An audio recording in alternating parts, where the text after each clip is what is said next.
Hello friends, welcome to cook life kitchen. આજે આપણે બનાવીશું નાસ્તા માટે કે સફરમાં લઈ જવાય તેવી બિસ્કિટ ભાખરી। તો હવે સૌથી પહેલાં બિસ્કિટ ભાખરી બનાવવા માટે અહીંયા મેં 2 વાટકી જેટલો ઘઉંનો રોટલીનો લોટ લીધેલો છે અને તેની સામે મેં 1 વાટકી ભાખરીનો કરકરો લોટ લીધેલો છે। તેને આપણે વાસણમાં ઉમેરી દઈશું અને હવે આપણે આમાં 1 ચમચી જેટલું મીઠું ઉમેરી દઈશું અને 3 મોટી ચમચી ભરીને તેલ ઉમેરીશું। તો આવી રીતે અહીંયા તેલ થોડું વધારે ઉમેરવાનું, એટલે કે મુઠ્ઠી પડે તેટલું અહીંયા આપણે મોણ દેવાનું છે। અને હવે લોટને એકદમ સારી રીતે મસળી અને લોટને આપણે એકદમ સારું એવું મોણ આપી દઈશું। તો તમે જુઓ કે મુઠ્ઠી પડતું આપણે લોટને મોણ આપી દીધું અને અત્યારે આપણે લોટ બાંધવા માટે પાણીનો ઉપયોગ નથી કરવાનો, દૂધનો ઉપયોગ કરવાનો છે। એટલે આ ભાખરી એકદમ બિસ્કિટ જેવી ખસ્તા બનીને તૈયાર થશે અને થોડું થોડું દૂધ ઉમેરતા જઈ અને સરસ મજાનો ભાખરીનો કઠણ એવો લોટ બાંધીને તૈયાર કરી લઈશું।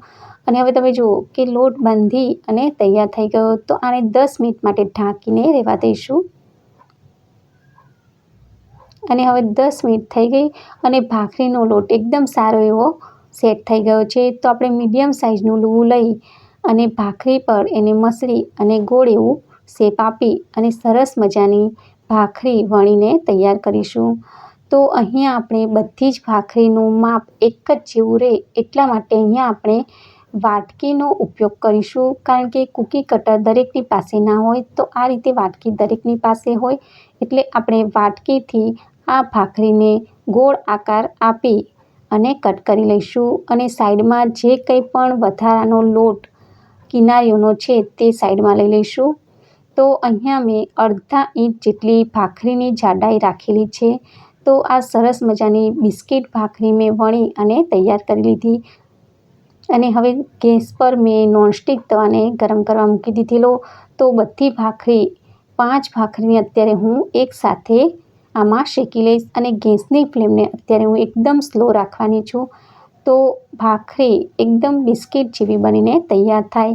તો અહીંયા ખાસ તમારે ધ્યાન રાખવાનું કે ગેસની ફ્લેમને એકદમ સ્લો રાખવાની છે।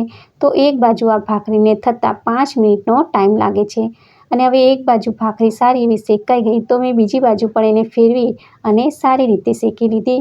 તો બંને બાજુથી આ ભાખરીને શેકાઈ મેં તૈયાર કરી લીધી। તો આને પ્લેટમાં કાઢી લઈશું। તો ફ્રેન્ડ્સ, બિસ્કિટ ભાખરી બનીને તૈયાર છે।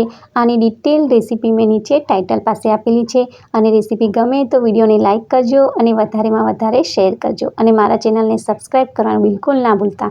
Thanks for watching, bye bye.